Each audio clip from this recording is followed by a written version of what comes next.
first and worst homeless mobile daily streamer. Today I'm really mad. Yesterday I was really mad. The day before, I was fucking stoked. I thought this boss was going to be the coolest thing ever, man, and it was such a massive disappointment for me specifically. It really kind of triggered my depression.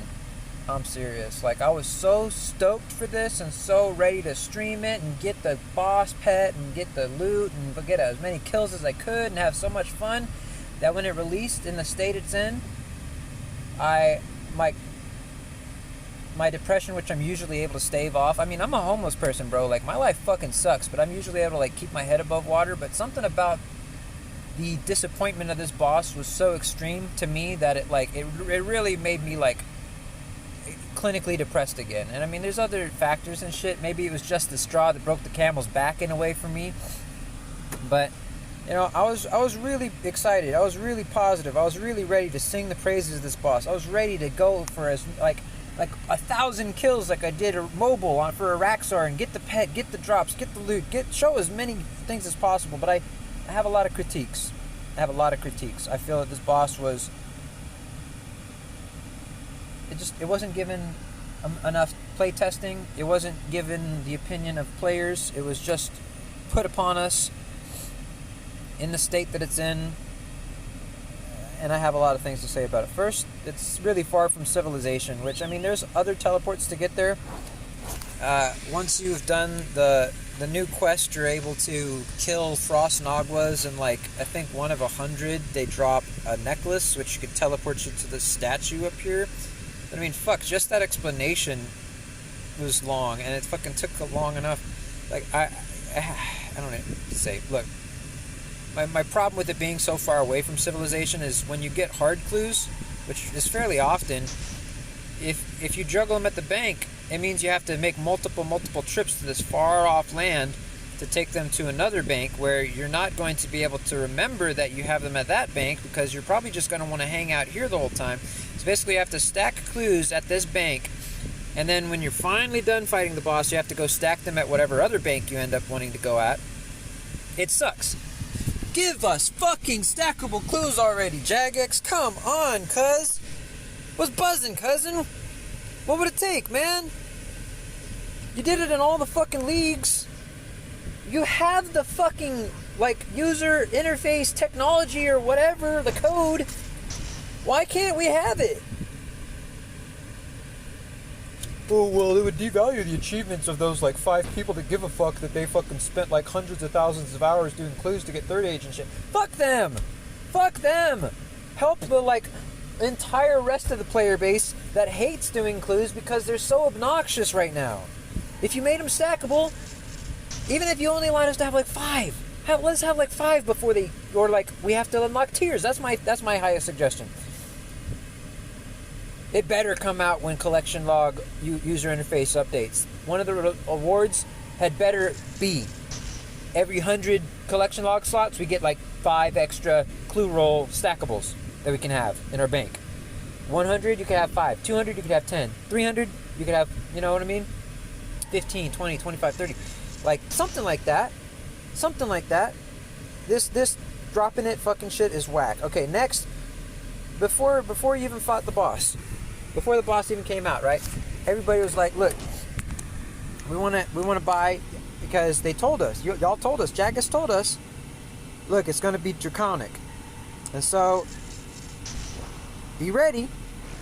And boy, was I ready. I bought me a Dragon Hunter crossbow. I bought me Masori F. I bought me fucking Pagations. You know what I mean? Like, I like fucking got that shit ready. I bought ruby bolts ready. I bought a bunch of fucking divine bastion potions and shit. And then what happens? The boss releases and it's got 250 plus strength defense to all types of range. And so even though it's weak to draconic, it's way too strong to range for the Dragon Hunter crossbow to be any good. So the Dragon Hunter crossbow was worthless. And that really, really, really sucks. Because you didn't tell us that it would be strong to range. You just told it would be draconic. And so, I'd guess that 50% of the players that were excited for hueycoatl bought a lance and 50% bought a Dragon Hunter crossbow. So you just immediately pissed off half of the player base that was excited for this boss by nullifying their purchases, and to make it even worse, like the Dragon Hunter crossbow jumped up from about 72 mil to 85 the night before, and then the day after it released, it was 60 mil. So everybody that bought one like that week or that day lost 25 mil.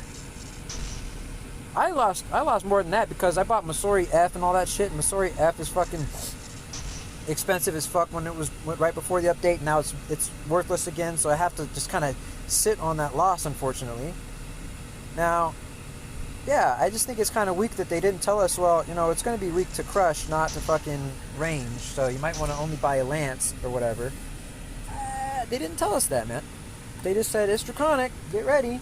We got our fucking crossbows and shit, and it just fucking... So that made me mad. Sorry, I kind of went over that for way too long. But yeah, that made me very, very mad. I lost 25 mil right off the bat. Even more because of the Masori F. Then, the drops.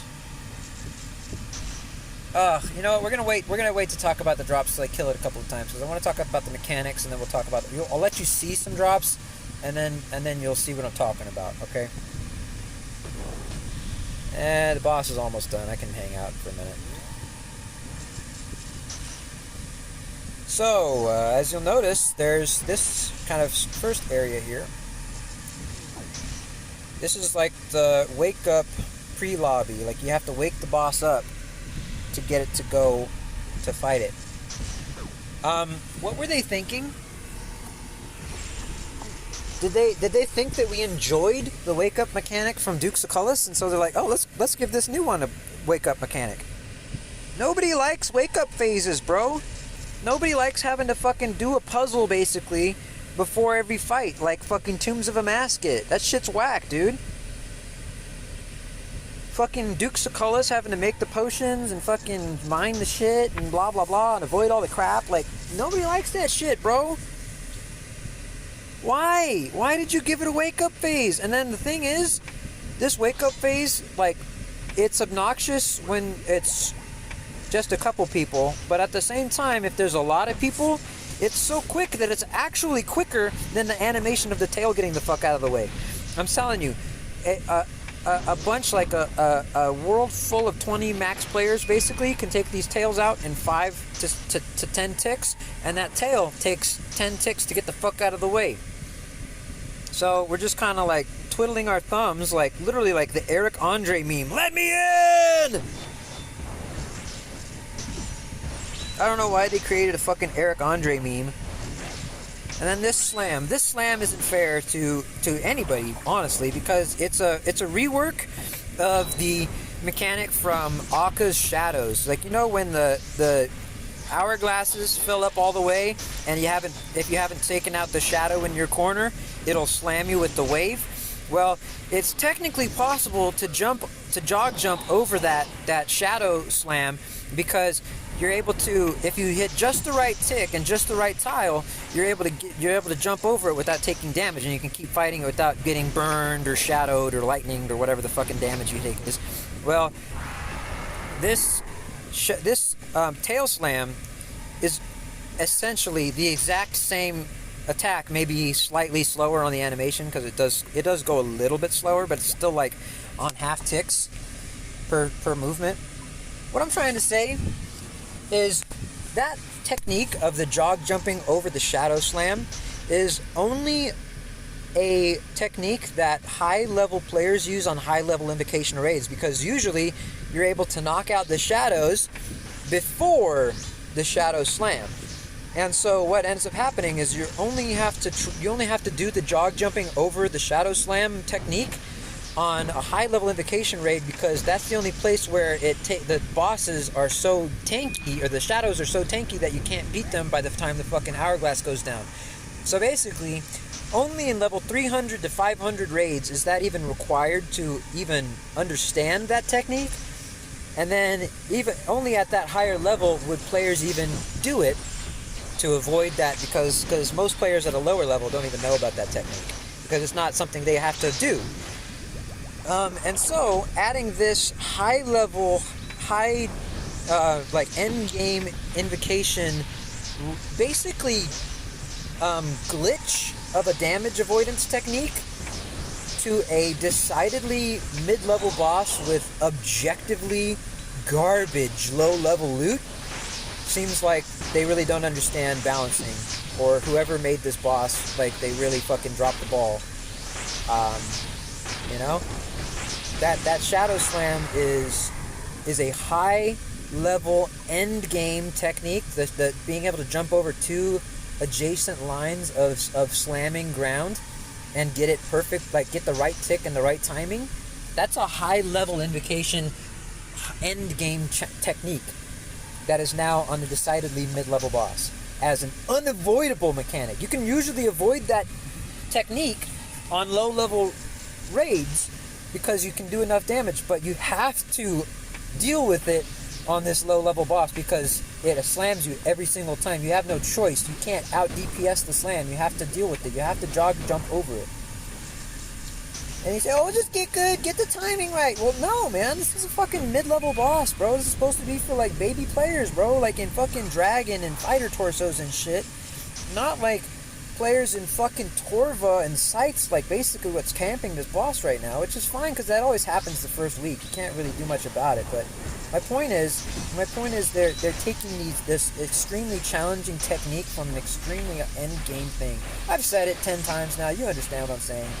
The slam is unfair. It's unfair to new players. It's unfair to fucking mid-game players. Like, fucking half of these high-level players that are here, like, you have these people have fucking Inquisitors and fucking, like, Torva and shit, and Sites and fucking crap. Like, half of them took that damage.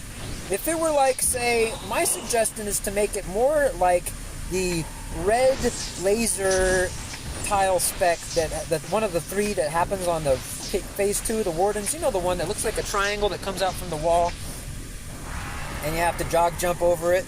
That's more of a fair thing. If it was just one line of waves instead of two adjacent lines of consecutive waves, it might be fairer. I might be able to, like, okay, yeah, that's a mechanic that mid-level players can deal with and I don't mind dealing with as a high-level player, you know. But no, this technique, you have to be so precise, so on tick, so on tile. And if you aren't, you take a 25 hit. That's a full angler plus. That's more than an angler.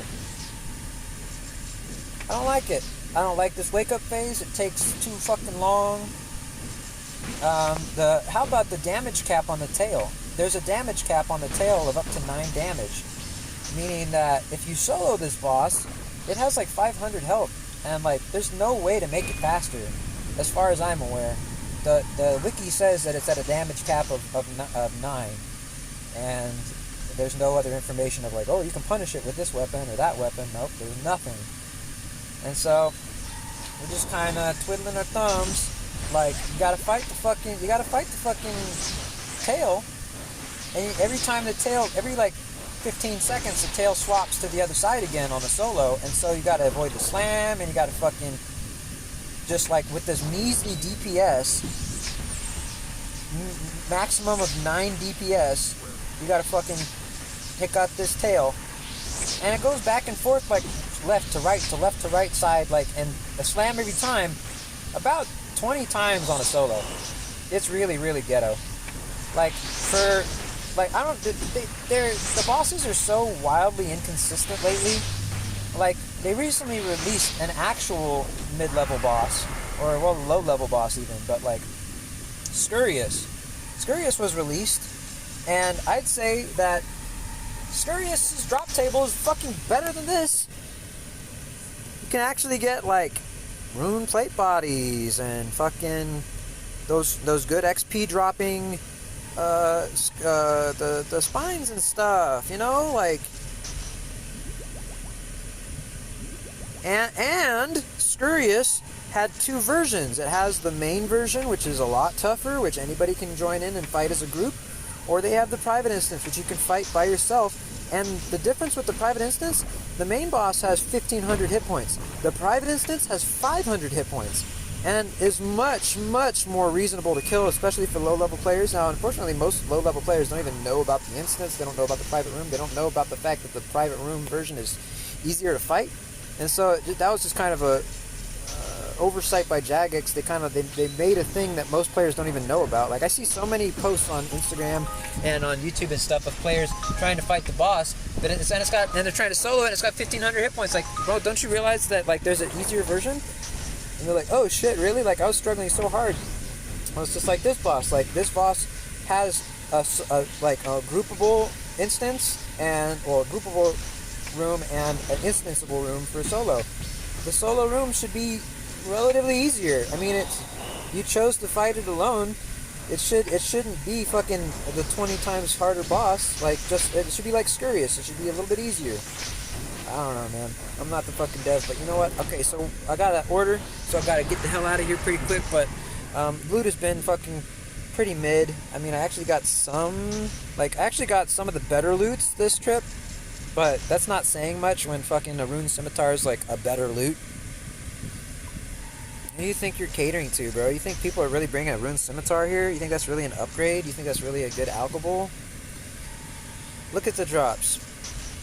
Only once during a solo did I get a large amount of these Waska seeds, making it about 100k. So let's just ignore those right quick. So if we ignore those, 500k. That's even worse than I thought. Those Waska seeds are worth a lot of the money. Okay, we're gonna do some quick maths, okay? I'm gonna show you roughly what it takes to kill the boss. Roughly. And roughly what it takes to, what's your loot that you're gonna get, okay? Here we go, check this out. Alright, so here's your input value, or hold on, let's do this the other way. Let's check that, and let's do the maths, okay? 591k divided by 1, okay. What's 591,000 divided by 122? 591,000 divided by 122 is approximately 4,844.26. 5k. You make this boss over 122 kills. I've made an average of 5k, a little under actually, so not even 5k per kill. If I take out the large Waska seed drop that I earned as one of my only 2 solo kills, okay, I'm counting that out because it's an outlier. So 5k. Let's check this out. How much does it cost to kill hueycoatl? So it takes me about 3 prayer doses. Already in the negative. Already in the negative. Let's be generous and say you were able to stretch out 2 doses. Okay, let's be extra generous. Still losing money. At just under 5k profit per kill, or drop loot per kill, using 2 prayer doses, you've already lost your money. If you add in a stamina dose, you've lost 2k. If you add in a super combat divine dose, you've lost 10,000. If you add in 3, let's be really, really conservative and say you had 3. You know, you missed 1 lightning, you missed 1 overhead prayer, and you missed 1 slam attack. So you ate 3 times. That's 20k, 19.5k worth of food and potions, and on a very conservative level per kill. And you get 5k per kill. So that means that's actually way worse than I calculated earlier.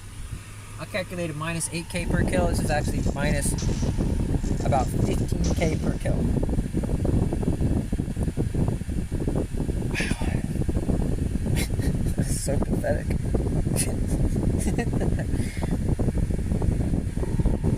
And so now let's take that. That's our losses are okay, 19.5 minus 4.8.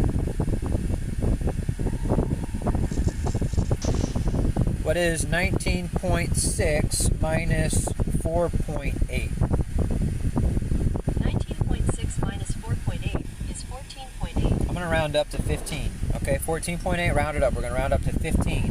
You lose 15k a kill. Let's find out how much I've lost in 122 kills. Okay, I've already factored in the profit, which is a negative, basically, into this number. So, what is 14,800 times 122? 14,800 times 122 is 1,805,600. So in 122 kills, I have lost roughly an average of 1,800,000 coins. I don't know how rare the middle loot. The middle loot would be the leather. The leather's worth about 2 mil. I would have to get a leather right now. Every 125 kills, I'd have to get one leather just to equal out my loss ratio. Like if I got a leather next kill, I would break even for 125 kills worth of losses. Now if I got the wand, which is cool I guess, but it's only 60 mil. I mean that's cool. It would maybe make me feel a little bit better about all this loss, but I also want to point out the average, like the disrespect level, I'm going to call it, of each drop. Like these Guam seeds. Guam seeds are worth 10 each, and you get 1 during a group kill. You get 10 GP. The mod who made this drop table should be fired. You're fired! You pissed off half the player base who bought Dragon Hunter crossbows and making them useless, losing them 25 mil a player per bow. And then you add things like 1 sun-kissed bone as a drop, 1 Guam seed, 3 watermelon seeds, 7 cosmic runes. These are real drops that I've gotten from this boss. How dare you? It costs me 15k a kill after loot profit. This boss is just so. My number one complaint is the loot table. The loot table is garbage beyond. It's foobar, fucked up beyond all repair. But you guys have a chance. You know, this is a game. You have all the fucking levers and dials. You can turn the loot up. But I'd give the loot table an F. Having one item that could actually profit you during this grind, the wand, it's no good. I'm not sure what exactly the drops should look like. I think they should be equivalent to a Kraken kill. If the Kraken, maybe I don't have it in my recents. Yeah, here we go. With the Kraken, I kill roughly 1,000 of them, and I got roughly 20 mil. That's 20k a kill. That loot ratio would make this fight worth it. If I were to get 20k loot per kill, it would just bump it over the amount of cost that it takes to fight the boss, being 3 anglers, roughly 2 to 3 doses of prayer potion, a super combat potion, and a stamina potion. By the way, I hate stamina bosses. Why did they make it like, you know what you could do? I'm gonna try and give a suggestion. If there's any chance that Jagex is listening, please put a little like stamina pool right here or out here. But I suggest inside. Put a stamina pool right here. Please, please, please, please, please. You did it for Chambers' Jagex. You're doing it for all the new quests and stuff. Like during the quest, there's always these little pools around. I'm noticing them. Could you give us a stamina pool, please? Just so the fucking losses from the fight, the profit loss doesn't like feel so bad. You would save us, a little bit of extra, just like it would basically save us 2k a kill. It'll make it feel a little bit better. If there's anything that you could do, just add a pool right there. Please, just add a pool. That's my like easiest suggestion to fix this boss in the smallest way, but the biggest way. The smallest effort to do the biggest fix. Just add a stamina pool, bro. It feels so bad walking inside of there. You don't want to leave because you want to keep doing the fucking fight, but like once you're walking, it's like, oh fuck, now I have to go take an entire stamina potion to get back up to 100 run, and now it's like, oh fuck, now I'm just like pissed off because I'm walking and like, you know.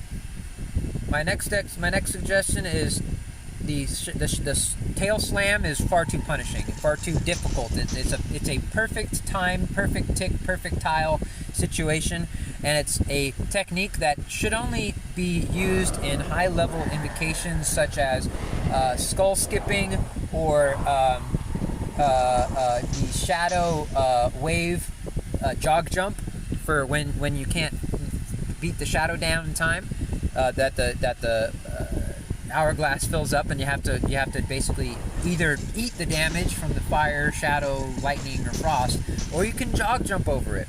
And I mean, that's what they did. They made the jog jump technique it's basically a glitch that we're able to jog jump over that level of two adjacent encroaching waves. It's basically a glitch that it's able to be avoided. And they've turned that high level invocation challenge, that high level technique, that end game strategy, and put it on a decidedly mid-level boss with objectively low level loot. I'm serious when I say I would make more money from hill giants than hueycoatl. And that's all I have to say, folks. Thanks for watching.